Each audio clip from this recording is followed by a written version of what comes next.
beau moment de communion pour plusieurs gloires du football français.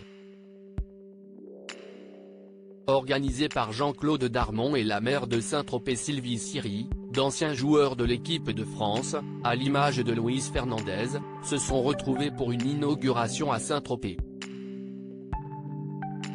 Pour un amoureux de football, difficile de louper une aussi belle journée, tant les anciens joueurs de légende étaient présents. Le 14 août dernier, la ville de Saint-Tropez a organisé une très belle inauguration et les stars se sont déplacés en nombre pour assister à l'événement. CIST en l'honneur de Marcel Aubour, enfant de la ville, passé notamment par l'Olympique Lyonnais et le Stade Reims et auteur de 20 matchs avec l'équipe de France, que cette inauguration a eu lieu, à l'initiative de la maire de la ville, Sylvie Siri, aidée par Jean-Claude Darmon. Le stade porte désormais le nom du joueur mythique et pour l'occasion, il a été entouré de nombreux visages connus. Un nouveau stade reconstruit sur l'ancien dont la livraison a été effective fin 2020. Mais l'inauguration, elle, avait bien sûr été décalée en raison de la pandémie, comme le rapporte Var Matin. Je vous remercie du fond du cœur, a admis un Marcel Aubour ému. Je suis très touché pour ma famille. Mais on est deux, je mets Jean-Pierre Serra avec moi. Autour de lui, un parterre d'amis et d'invités. On trouve notamment Jean-Pierre Di Papin, autre figure du football tropézien, mais aussi l'homme d'affaires Jean-Claude Darmon, connu pour son amour du football, un sport qui lui a permis de faire fortune.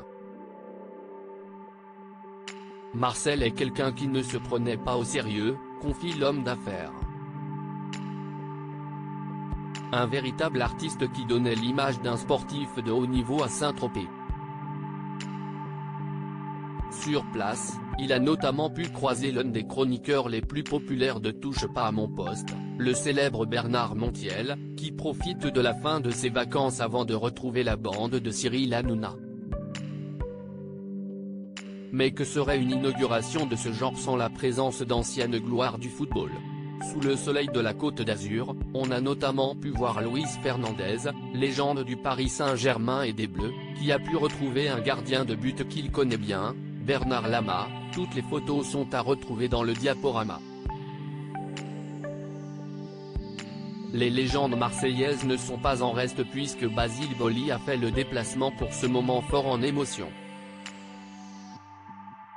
Lunettes teintées et chemise blanche, le héros de la finale de la Ligue des Champions 93 a certainement pu saluer une autre légende de l'équipe de France, Jean Tigana, toujours farceur. Des musiciens bien connus et la maire de la ville au rendez-vous après ce beau moment, les invités se sont tous retrouvés en soirée pour un dîner convivial au Café des Arts sur la place des Lys. L'occasion pour d'autres célébrités de venir faire la fête. Et à Saint-Tropez, tout finit toujours en chanson. Alors forcément, ils ont été servis avec le célèbre compositeur Félix Gray, qui était également présent lors de cette journée pas comme les autres. Ainsi que le musicien de renom, Manu Katché. La maire de la ville, Sylvie Siri, était elle aussi de la partie pour fêter ce bel événement et célébrer l'une des gloires de Saint-Tropez. CIST d'ailleurs cette dernière qui est à l'initiative de cette inauguration très réussie.